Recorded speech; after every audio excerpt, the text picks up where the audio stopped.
أصعب حاجة إنك تلاقي نفسك ولا حاجة.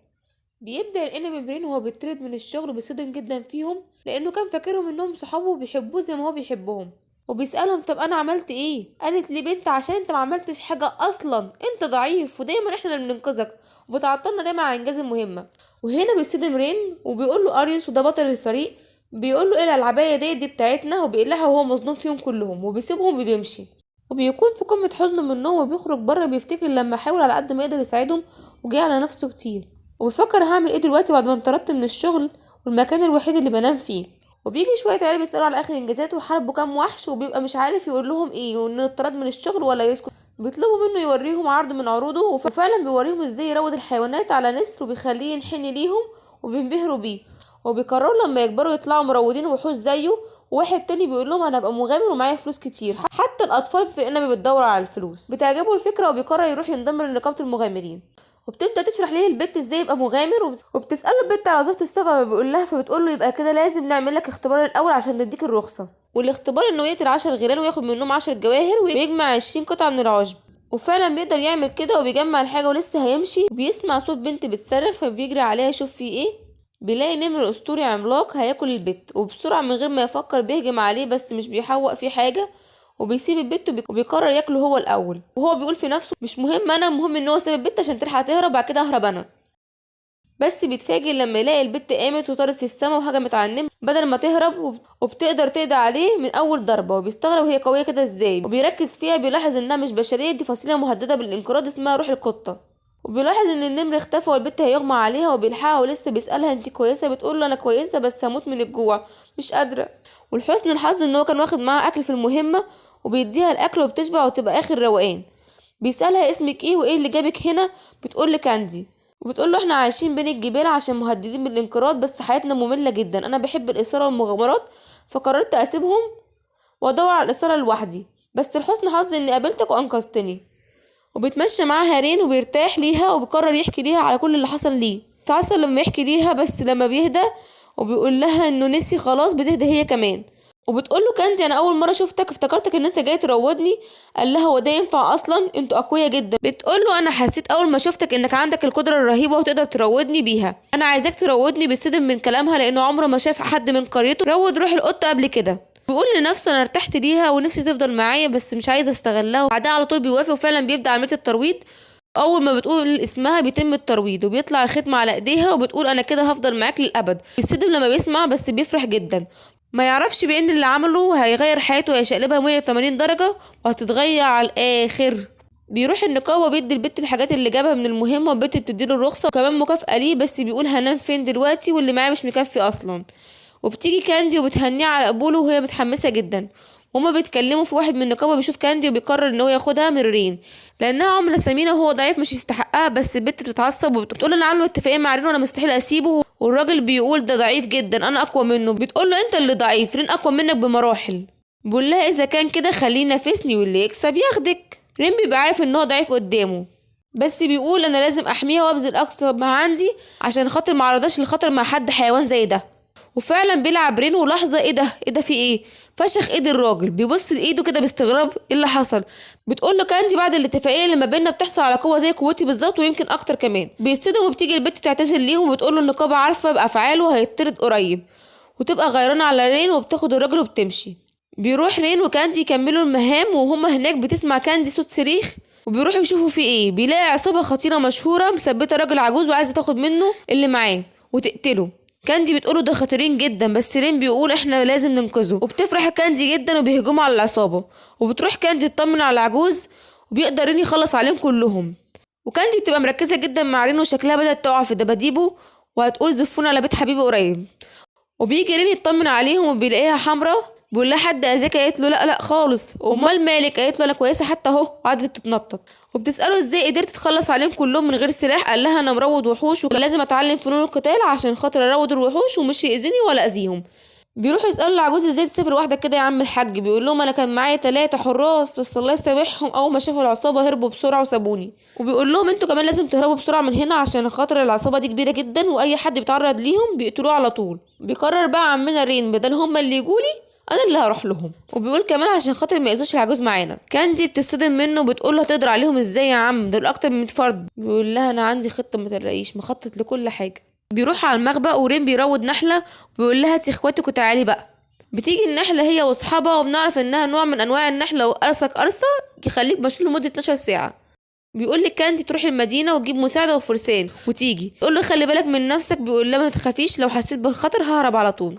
يا سلام، جالي نص الجدعنه. وبنروح للثلاثه اللي هربوا من الحمايه العجوز، وبيطلعوا 2 من فريق اللي اتطردوا رين، ومنهم البت المستفزه اللي قالت لين تعديم الفايده. والتاني مره بترمي فشلها على المراود الوحوش اللي معاها وبتقول له انت فاشل، مروض سنجاب واحد بس عشان يمسح الغابه، انت على الاقل المفروض تروض لنا 10. الواد بيصدم بيقول لها ازاي يا عم الحاجه انتي، انا ما بقدرش، ده احنا اقوى واحد فينا واكبر واحد فينا هو اخره 2، ده حتى بيأثر على الجهاز العصبي بتاعنا. بتقول في عقل بالها ازاي ده رين كان بيروض اكتر من 20 حيوان في نفس الوقت وبكل بساطه كمان. ومن كتر فشلها بتقول له انت اللي هتشيل الليله كلها.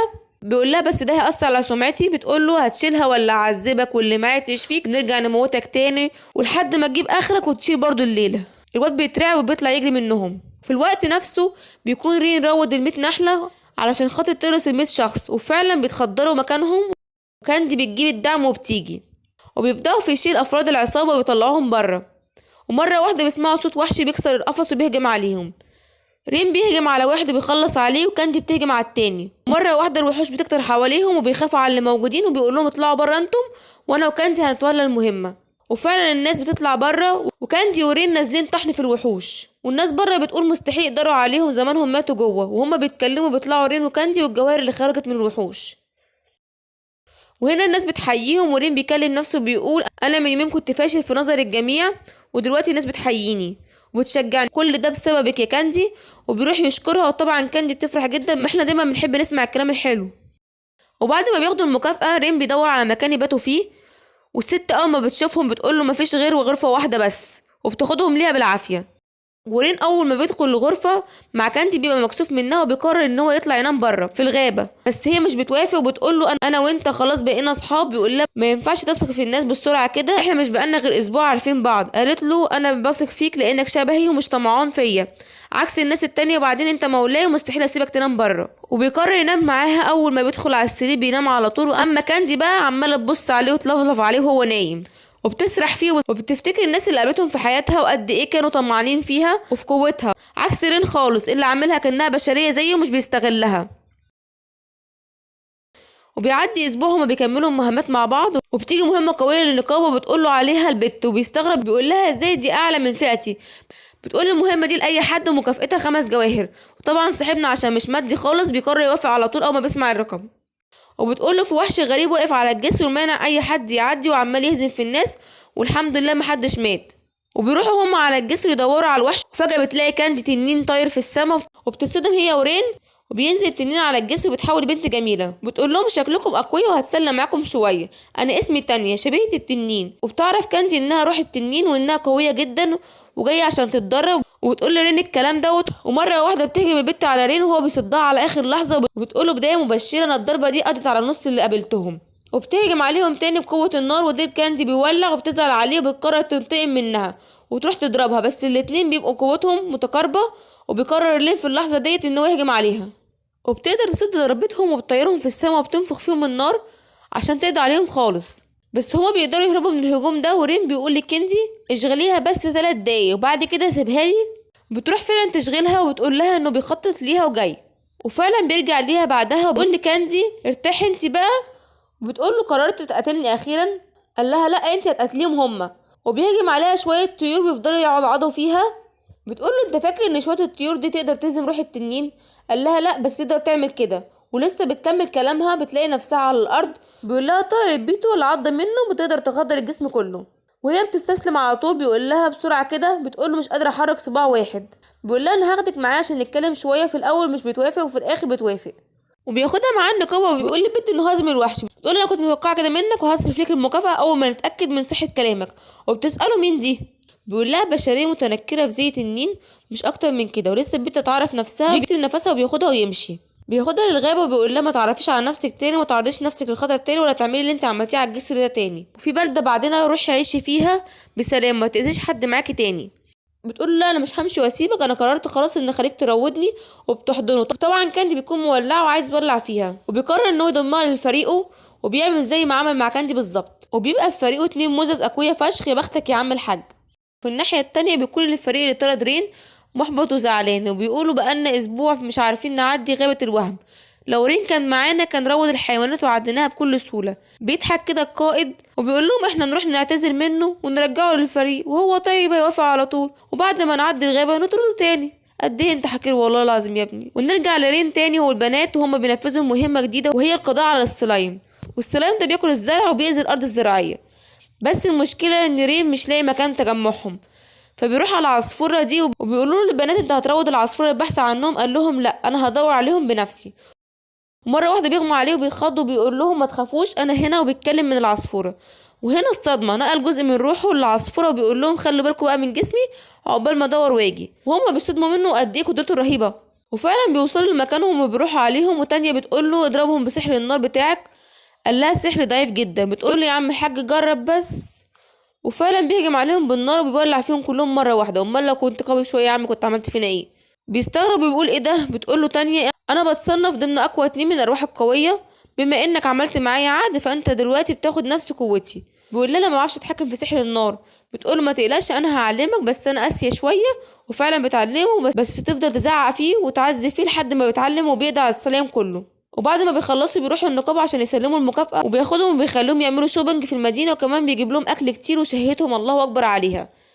بيخلصوا على كل الأكل وبيكونوا مبسوطين جدا. بتسأله كاندي على ازاي عنده كل القدرات دي وتعلمها ازاي. بيقول لها انا حكايتي حزينة شوية بلاش انكد عليكم. بس في الآخر بيقنعوه وبيخلوه يحكي لهم. بيقول لهم انا من مدينة كانت كلها مروضين وحوش، وابويا وامي برضه نفس الكلام، وفي يوم كانوا مشغولين جدا وانا رحت على الغابة اتدرب على الترويض. وقت خدني بالليل بلاحظ ضوء احمر جاي من المدينة. عقبال ما وصلت كان كل حاجة راحت، كل المدينة ماتت، وانا الناجي الوحيد، واخدوني الناس وربوني، وكان لازم اشتغل واعمل بلقمتي علشان خاطر اعيش. لحد من قبل 6 شهور البطل اريوس هو وفريقه عرض عليا الانضمام ليهم، وكنت في قمة السعادة ان اخيرا هيكون ليا اهل وصحاب. بس هما كانوا شايفيني مجرد اداة وبيستغلوها ابشع استغلال، وفي الاخر طردوني ورموني في الشارع. وهنا بتقوله كانت عشان كده دايما مضحي وبتندفع للخاطر انت طيب جدا. والتانية هي كمان بتتأثر وفي لحظة بتنفعل وبتقول بس البطل وفريقه حقيرين جدا، انا لو شفتهم هولع فيهم كلهم. وكاندي بتتفق معاها في نفس الرأي، وتاني يوم بيروح مهمة جديدة وهي قضاء على الغيلان، بس ذكية شوية عن الغيلان العادية. وكاندي وتاليا بتنافسوا مين اللي هيقتل أكتر، وبتكون تانية هي المتقدمة جدا على كاندي عشان خاطر سحرها وبتتغر في نفسها. بيقول لها ريم بس خلي بالك من نفسك، بلاش تتغري قوي لحسن تأذي نفسك ولا حاجة. فعلا بتروح تقتلهم بكل ثقة لحد ما في واحد بيمسك رجليها وبيوقعها، وهي بتتخض وبتقدر تقتله بكل سهولة. بس بيجي التاني من وراها على سهوة وكان هيقتلها، والحقها بسرعة عليه وانقذها منه على آخر لحظة. وبياخد الضربة مكانها وبيقدر يشفي نفسه وبيطمنها ان هو كويس. وبيروح على النقابة عشان ياخدوا المكافأة، وبيسرع عليها كاندي بتقوله مشيت على الجسر. والتانية بتبقى قاعدة زعلانة ومتضايقة عشان خاطر ما سمعتش كلام رين، ومتضايقة عشان خاطر عرضته للخطر. وهي سرحانة بتيجي طفلة صغيرة بتسألها هزمتي كام وحش النهاردة؟ بتقول لها ولا وحش، وكمان عملت حاجة غلط. البت بتقول لها امي دايما بتقولي بدل عملتي حاجة غلط لازم تعتذري، وبتسيبها وبتمشي. بتتأثر تانية بكلامها وبيجي لها رين اول ما بتشوفه بتعتذر منه على طول. بيقول لها هو ده بقى اللي مضايقك يا ستي؟ يا ستي عادي ولا يهمك، المهم بس تخلي بالك من نفسك المرة الجاية عشان ممكن يكون مش موجود. بيقول لها حتى كاندي قلقانة عليكي وبتيجي تحضنها وبيروحوا. وبيسأل الست لو في اوضه فضيت ولا حاجه، بتقوله لا مفيش، وبيضطر ينام معاهم النهارده كمان. وتانية بالليل بتفضل تبص عليه وهو نايم، وشكلها هي كمان وقعت في دباديبه. وتاني يوم هما مروحين بيكونوا فرحانين جدا، وكاندي بتقول مهمات اكتر يعني اكل اكتر. وريم بيقول مين يصدق اني من كام يوم كنت حزين وما عنديش اصدقاء وقلت مستحيل اضحك تاني، دلوقتي بضحك من كل قلبي. ولسه بيكمل كلامه بيلاقي حاجه ولا على البال ولا على الخاطر. فرقه البطل واعضائه هنا، وهنا ريم بيتصدم وبيتنح وبيبقى مش عارف يتحرك من مكانه. وبعدها بيمشي بيقول يلا يا بنات من هنا عشان نروح. وهنا بيقول للبطل ما تبقاش لاقيم يا عم الحاج، احنا كنا اصحابك برضو يا سيدي، احنا اسفين ان احنا كلمناك كده، حتى لو انت مالكش لازمه كان برضو لازم نكون معاك الطف من كده. بيلاحظ كاندي وتانية وبيقول روحين نادرين زي دول بيعملوا ايه مع حد تافه زيك؟ قال لهم اكيد جايبينه يخدمكم صح؟ بيتعصبوا بيقولوا ده سيدنا وتاج راسنا، ده مروضنا يا عم. بيقول له رين عايز ايه ينجز؟ بيقول له بقالنا اسبوع بنحاول ندخل غابة المتاهة ومش عارفين، هي فعلا متاهة، وعايزينك تروض الحيوانات عشان خاطر نعرف ندخل، وكمان تخليهم يشيلوا الامتعة. بيتعصب جدا رين من كلامه، بيقول له انت فاكرني هوافق؟ يلا بينا يا بنات من هنا. وهو ماشي بتوقفه بنت منهم بتقوله في درع مهم جدا في الغابة ولازم البطل يوصله عشان يقدر يهزم الوحوش، ومن غيره أرواح ناس كتيرة ممكن تتأذى من الوحوش. وبيفتكر اللي حصل معاه في قريته واللي حصل له وبيوافق على طول. بيقول البطل مكان من الأول يا عم الحاج. وطبعا كيندي والتانية مش هيسكتوا، بيقولوا له وزي ما طردتوه اركعوا على الأرض واعتذروا ليه. بيصدموا وبيرفضوا. بيروح البطل لرين وبيقول له لم حيواناتك يا عم الحاج، ولا مش قادر تسيطر عليهم؟ هما في الأول وفي الآخر حيوانات مش بشر زينا. بيتعصب رين وبيضربه وبيقول له دي مش حيوانات، دول أصدقائي وكلمة تانية عليهم أعرفك مقامك. بيصدم أريوس وبيقول مجرد مروض وحوش ضعيف بيضربني أنا بتحداك، فريقك ضد فريقي واللي هيكسب هيخضع فينا للتاني. وطبعا بيوافق رين، بس تفتكروا مين اللي هيكسب فيهم؟ وهيبقى قتال فظيع من الآخر، الفريق الأقوى في البلد ضد فريق رين. توقعوا قولوا لي مين اللي هيكسب في التعليقات. يا ترى ايه اللي هيحصل في الجزء التاني؟ وهل رين هيروض حد كمان ولا هيكتفي بالاتنين دول بس؟ استنوا الجزء التاني من حكاية رين. بس اوعى جمدان الملخص ينسيك تصلي على النبي وتحط لايك والاشتراك للقناة، والى اللقاء في الملخص الجاي.